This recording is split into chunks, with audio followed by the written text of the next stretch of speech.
Oke, Assalamualaikum warahmatullahi wabarakatuh. Salam sejahtera bagi kita semua.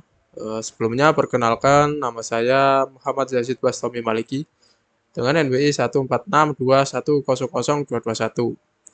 Jadi di video kali ini saya akan mempresentasikan tentang proposal topik khusus penelitian saya atau TKP, yakni dengan judul Perancangan Sistem Informasi Kependudukan Desa berbasis website dengan studi kasus di Desa Gumeno, Kabupaten Gresik.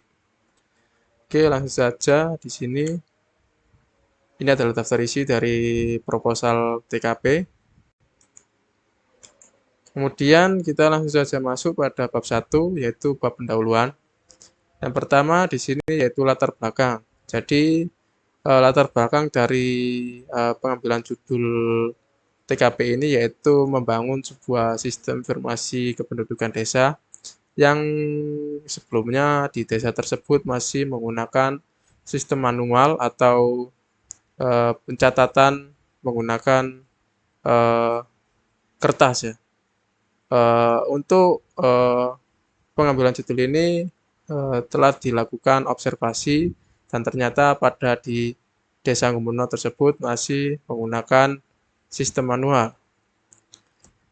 Oke, selanjutnya yaitu pada rumusan masalah. Jadi terdapat beberapa permasalahan yang diangkat pada penelitian ini, yaitu yang pertama, bagaimana membangun sistem informasi administrasi kependudukan yang dapat mendukung tertib administrasi kependudukan desa. Kemudian yang kedua yaitu bagaimana meningkatkan pengetahuan dan pemahaman pemerintah desa tentang pentingnya penggunaan sistem informasi dalam hal efisiensi dan efektivitas pengelolaan data kependudukan. Selanjutnya yang ketiga yaitu bagaimana menjamin kelengkapan, akurasi, dan data terupdate kependudukan desa melalui sistem informasi administrasi kependudukan. Kemudian ada batasan masalah. Jadi batasan masalah pada penelitian ini yaitu yang pertama, penelitian ini hanya berfokus pada pembangunan sistem informasi administrasi kependudukan untuk desa yang belum menggunakan sistem informasi atau masih menggunakan sistem manual yang sebelumnya sudah saya jelaskan tadi. Kemudian yang kedua yaitu sistem informasi administrasi kependudukan yang dibangun mencakup modul-modul dasar seperti pencatatan data penduduk, yaitu penerbitan surat-surat, dan pelaporan data kependudukan di desa. Selanjutnya yang ketiga yaitu penelitian ini mencakup integrasi sistem informasi, tidak mencakup integrasi sistem informasi administrasi kependudukan desa dengan sistem kependudukan di tingkat kecamatan, kabupaten atau kota maupun provinsi dan nasional. Kemudian ada tujuan penelitian yaitu penelitian ini memiliki beberapa tujuan dari masalah yang diangkat, yaitu yang pertama, membangun sistem informasi administrasi kependudukan untuk mendukung tertib administrasi kependudukan desa. Kemudian yang kedua yaitu meningkatkan pengetahuan dan pemahaman pemerintah desa tentang pentingnya penggunaan sistem informasi dalam hal efisiensi dan keefektivitasan pengelolaan data kependudukan. Yang ketiga yaitu menjamin kelengkapan akurasi dan data terbaru kependudukan desa melalui sistem informasi administrasi kependudukan. Selanjutnya yaitu manfaat dari penelitian. Penelitian ini memiliki beberapa manfaat yang nantinya yang diharapkan oleh penulis, yaitu seperti yang pertama meningkatkan efisiensi dan efektivitas pengelolaan data kependudukan desa, kemudian membantu pemerintah desa dalam menyediakan informasi kependudukan yang akurat dan up to date, kemudian meningkatkan kualitas layanan administrasi kependudukan bagi warga desa, tepatnya di Desa Gumeno, Kabupaten Gresik. Selanjutnya yaitu di sini ada tinjauan pustaka, kajian pustaka dari penelitian terdahulu. Sebagai berikut, ada yang menggunakan metode pengembangan SDLC, ada yang waterfall. Ini adalah kutipan dari penelitian terdahulu. Penelitian yang dilakukan oleh Gewa dan Ferdinandus Lidang Piti pada tahun 2021 dengan judul Rencana dan Peningkatan Kerangka Data Kota Manulondo secara elektronik, memberi makna bahwa eksplorasi tersebut bertujuan untuk membuat kerangka data kota yang potensial untuk lebih mengembangkan penyelenggaraan pemerintah di Desa Manulondo. Karena pelaksanaan sebelumnya di Desa Manulondo dianggap tertunda dalam pengumpulan informasi, dan oleh karena itu eksplorasi ini selesai, khususnya perbaikan sistem informasi desa. Model waterfall berfungsi sebagai metodologi penelitian. Model waterfall ini diterapkan memiliki 5 tahapan, yaitu pertama analisis, desain, implementasi, pengujian, dan juga pemeliharaan. Dikutip dari Nggewa dan Ferdinandus Lidangwiti pada tahun 2021. Oke, kita lanjut saja pada yang kedua, yaitu ada landasan teori. Jadi pada laporan ini terdapat 3 landasan teori. Yang pertama yaitu sistem informasi, yaitu jendela informasi berupa internet dan web atau halaman data, merupakan salah satu aplikasi inovasi data yang sangat berubah, yang dapat memberikan kantor kenyamanan dalam mencapai dan menyelesaikan pekerjaan, misalnya email, web, e-gathering, kantor e-learning, dan berbagai macam lainnya. Dikutip dari Sugiarto 2016. Kemudian ada administrasi kependudukan, yaitu hakikat organisasi kependudukan dan administrasi kependudukan adalah pendaftaran umum dan pendaftaran penduduk. Pendaftaran umum seperti pencatatan kelahiran, lahir mati, hubungan, pencabutan perpisahan, perceraian, kematian, dan pemberian saksi terhadap pengakuan anak. Kemudian perubahan nama tanpa henti dalam status kewarganegaraan, peristiwa-peristiwa penting, dan pengungkapan penghuni yang tidak dapat melaporkan diri. Dikutip dari Sukron 2019. Kemudian yang ketiga yaitu website. Website adalah media dengan banyak halaman yang saling berhubungan atau hyperlink, dan dapat menyediakan data berupa teks, gambar, video, suara, gerakan, atau kombinasi dari bentuk-bentuk tersebut. Meskipun web statis memang ada di masa lalu, situs web statis sekarang jarang atau hampir tidak ada. Saat ini sebagian besar situs web bersifat dinamis. Fitur utama situs web adalah halaman tertaut, domain sebagai URL, atau World Wide Web atau WU, dan hosting sebagai cara untuk menyimpan banyak data. Dikutip dari Adeliana dan Edi Fitriani tahun 2023. Selanjutnya yaitu kita akan memasuki bab 3, yaitu metode penelitian. Jadi yang pertama yakni teknik pengumpulan data. Penelitian ini menggunakan 3 metode utama, yaitu untuk mengumpulkan data, yaitu dengan wawancara, kedua dengan observasi, yang ketiga dengan kuesioner. Jadi wawancara dilakukan dengan kepala seksi bagian atau kabid dan juga staf yang ada di kantor kepala desa, tepatnya di Desa Gumeno, untuk memperoleh wawasan mendalam tentang kebutuhan dan standar peraturan yang mereka hadapi dengan sistem pelayanan saat ini. Selama wawancara, informasi terperinci tentang harapan mereka terhadap sistem baru juga dikumpulkan. Suasana wawancara diatur sedemikian rupa agar nyaman dan bebas tekanan, memungkinkan para responden memberikan jawaban yang jujur dan mendalam. Wawancara ini juga memberikan perspektif internal yang kritis mengenai operasional pemerintah desa dan pelayanan yang memerlukan peningkatan. Selanjutnya yaitu teknik pengolahan data. Jadi data yang telah dikumpulkan dalam penelitian ini diolah dengan menggunakan metode deskriptif kualitatif. Data dari wawancara dan observasi dianalisis secara mendalam untuk mengidentifikasi pola-pola dan kebutuhan spesifik yang diperlukan dalam pengembangan sistem baru. Melalui interpretasi data ini, peneliti juga dapat memahami masalah-masalah yang ada serta kebutuhan pengguna secara lebih komprehensif. Proses interpretasi mencakup dengan pengkodean data, pengelompokan temuan berdasarkan tema, dan analisis mendalam untuk menemukan pola yang signifikan. Kemudian di sini juga terdapat bahan dan alat, yaitu yang pertama berisikan bahasa pemrograman. Jadi bahasa pemrograman yang akan digunakan dalam pengembangan sistem informasi kependudukan desa di Desa Gumeno berbasis website, yaitu adalah HTML, CSS, JavaScript, PHP, dan juga ada faktor tambahan yaitu Bootstrap. Kemudian untuk HTML digunakan untuk membangun struktur dasar dari halaman web. Lalu CSS digunakan untuk mendesain tampilan dan gaya visual dari halaman web.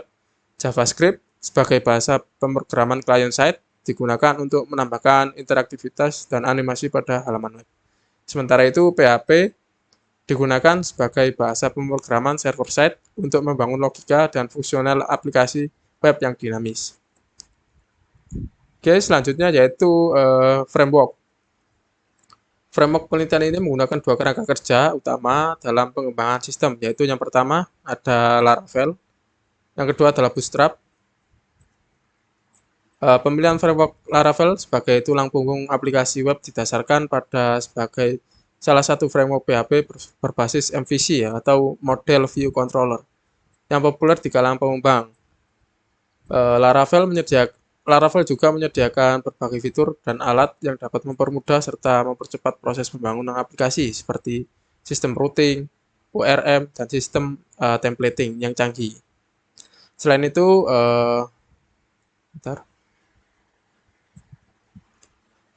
dokumentasi yang lengkap serta komunitas yang aktif pada Laravel juga menjadi pertimbangan karena hal ini akan memudahkan tim pengembang dalam mempelajari dan juga mengembangkan aplikasi menggunakan framework ini. Kemudian penelitian juga memanfaatkan framework CSS bernama Bootstrap dalam pengembangan sistem. Bootstrap adalah salah satu kerangka kerja CSS yang sangat populer dan banyak digunakan dalam pengembangan web karena mampu menyediakan berbagai komponen siap pakai yang dapat membantu dan mempercepat proses desain antar muka pengguna atau user interface. Dengan menggunakan Bootstrap, tim pengembang dapat membangun tampilan yang responsif dan estetik tanpa harus memulai dari nol. Kombinasi penggunaan Laravel dan Bootstrap diharapkan dapat meningkatkan efisiensi serta kualitas akhir dari fitur yang dikembangkan sesuai dengan kebutuhan sistem informasi kependudukan desa di Desa Gumeno. Selanjutnya yaitu ada alat desain bantu, yaitu yang digunakan dalam pengembangan sistem ini adalah Adobe Illustrator dan juga Figma. Adobe Illustrator digunakan untuk mendesain tampilan termuka pengguna atau user interface dari aplikasi web yang dikembangkan.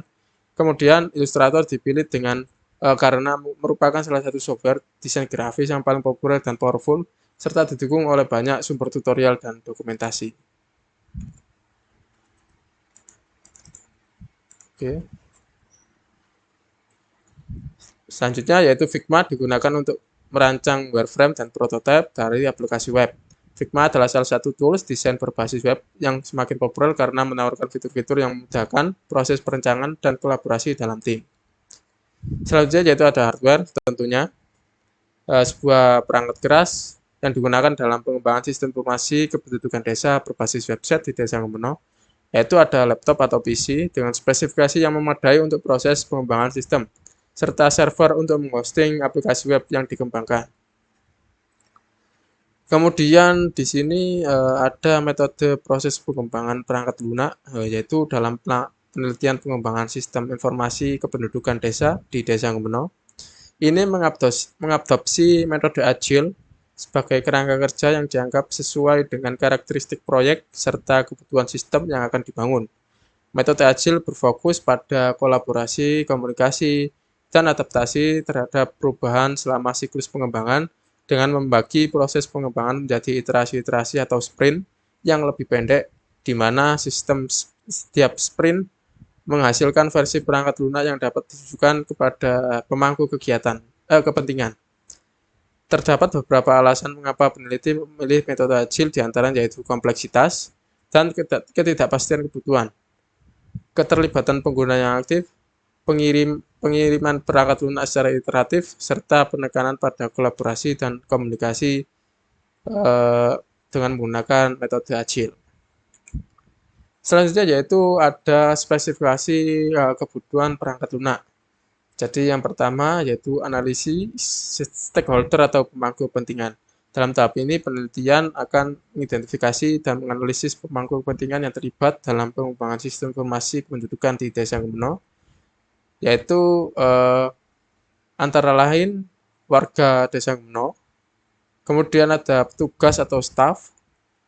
Kemudian ada kepala seksi bagian pemerintahan desa di Desa Nguno. Karena masing-masing pemangku kepentingan ini memiliki kebutuhan dan harapan serta peran yang berbeda-beda terhadap sistem yang akan dikembangkan. Kemudian yang kedua yaitu arsitektur sistem perangkat lunak. Berdasarkan analisis kebutuhan dan karakteristik sistem, penelitian merancang arsitektur sistem informasi administrasi kependudukan desa. Arsitek sistem terdiri dari beberapa komponen utama yaitu seperti antarmuka pengguna atau user interface, kemudian server aplikasi, kemudian basis data, dan integrasi dengan sistem informasi administrasi pusat. Arsitektur ini didesain untuk mendukung fungsionalitas sistem, skalabilitas, dan juga keamanan. Kemudian yang ketiga adalah analisis kebutuhan perangkat lunak. Pada tahap ini, penelitian melakukan analisis terhadap kebutuhan fungsional dan non-fungsional dari sistem informasi administrasi kependudukan desa. Kebutuhan fungsional yaitu mencakup seperti layanan administrasi kependudukan, kemudian ada informasi desa, laporan kinerja desa, lalu laporan anggaran dana desa, serta lain-lainnya. Sementara untuk kebutuhan non-fungsional yaitu mencakup aspek seperti tampilan, keamanan, dan juga kemudahan pengguna sistem. Selanjutnya yang keempat yaitu skenario kasus pengguna. Berdasarkan analisis kebutuhan, penelitian menyusun skenario kasus penggunaan atau use case scenarios untuk menggambarkan interaksi antara pengguna dengan sistem informasi kependudukan desa. Kemudian ada tahap perancangan, yaitu terbagi menjadi 5 tahapan, yaitu perancangan data. Yang kedua adalah perancangan proses sistem. Yang ketiga adalah perancangan antarmuka grafis. Yang keempat ada perancangan hasil akhir. Lalu yang terakhir perancangan diagram kelas. Selanjutnya untuk yang terakhir yaitu memasuki tahapan pengujian dalam konteks pengembangan sistem informasi kependudukan desa berbasis website di Desa Nguno. Dua metode pengujian dirasa paling cocok untuk memastikan efektivitas dan efisiensi sistem, yaitu dengan menggunakan black box testing untuk yang pertama. Untuk yang kedua adalah usability testing. Untuk black box testing akan memungkinkan pengujian fungsionalitas dari sistem dari perspektif pengguna tanpa mempertimbangkan implementasi internal dan juga memastikan bahwa sistem menangani input dan menghasilkan output yang diharapkan. Sedangkan untuk usability testing akan mengukur tingkat kenyamanan dan efektivitas pengguna dalam menggunakan sistem. Kedua metode ini sangat relevan karena tujuan utama dari sistem informasi yang dikembangkan adalah untuk meningkatkan kualitas layanan administrasi kependudukan desa dan juga pengalaman pengalaman warga di Desa Nguno. Dengan menggunakan black box testing, kita dapat memastikan bahwa sistem beroperasi dengan benar dan dapat diandalkan dalam mengelola proses pengajuan, permohonan, dan juga layanan lainnya. Sementara itu, usability testing akan membantu dalam memastikan bahwa sistem mudah digunakan oleh petugas atau staf dan juga warga dengan antarmuka atau user interface yang intuitif dan proses yang tidak membingungkan sehingga dapat meningkatkan kepuasan masyarakat dan loyalitas terhadap layanan yang disediakan oleh pemerintah Desa Nguno. Berikut adalah daftar pustaka dari proposal TKP ini. Oke, sekian video presentasi dari saya. Sekali lagi video ini dimaksudkan untuk memenuhi kebutuhan tugas EAS atau evaluasi akhir semester dari mata kuliah penulisan ilmiah kelas R yang diampu oleh Bapak Andre Kartika Widi. Oke, cukup sekian video presentasi dari saya, kurang lebihnya mohon maaf. Saya akhiri, wassalamualaikum warahmatullahi wabarakatuh.